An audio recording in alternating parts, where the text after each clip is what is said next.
ఇప్పటికే మన గ్రామాలలో కాంగ్రెస్ పార్టీ అమలు చేస్తామన్న సంక్షేమ పథకాలు ఏవి కూడా అమలు కాక గ్రామాలలో ప్రజలలో తీవ్ర వ్యతిరేకత మొదలయ్యి అందరూ కూడా అసంతృప్తిగా ఉన్న మాట వాస్తవం.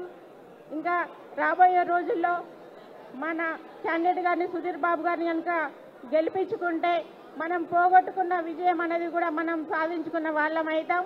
కాబట్టి ప్రతి ఒక్క కార్యకర్త కూడా పార్టీకి కృషి చేసి అందరూ కూడా గెలిపించుకోవాల్సిందిగా కోరుతా ఉన్నాను.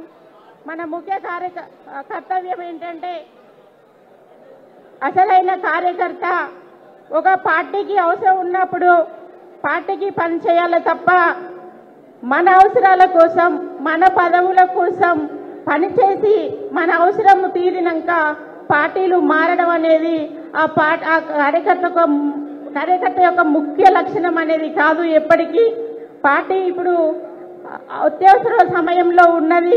పార్టీ ఒక ఇబ్బందికర పరిస్థితిలో ఉన్నప్పుడు మనమందరము కూడా తెలంగాణ రాష్ట్రాన్ని ఏ విధంగా అయితే సాధించుకున్నామో అదేవిధంగా ఇప్పుడు మనందరి సహకారం కూడా పార్టీకి అవసరం. అందించండి. తప్పకుండా మే 13వ తారీఖు రోజు జరగబోయే ఎలక్షన్లో భారీ మెజార్టీగా భారీ అందరూ కూడా ఓట్లు వేసి సుధీర్ బాబు గారిని కూడా గెలిపించాల్సిందిగా కోరుకుంటా ఉన్నాను.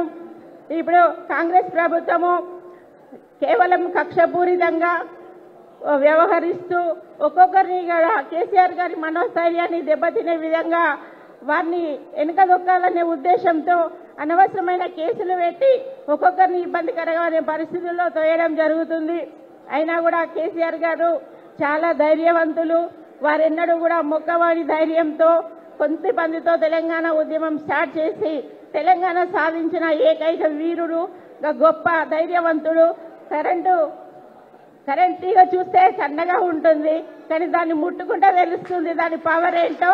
కేసీఆర్ గారి శక్తి అనేది ఎప్పటికీ తగ్గబోదు. మనమందరం కూడా ఈ సందర్భంగా ఈ విషయాన్ని నిరూపిస్తే మన కార్యకర్తల్లో ఉన్న ధైర్యం ఏంది, బలం ఏంది అనేది కూడా మన ప్రతిపక్షాలకు కూడా తెలియజేయాల్సిన అవసరం ఉన్నది. కాబట్టి మీరందరూ కూడా కష్టపడదాం.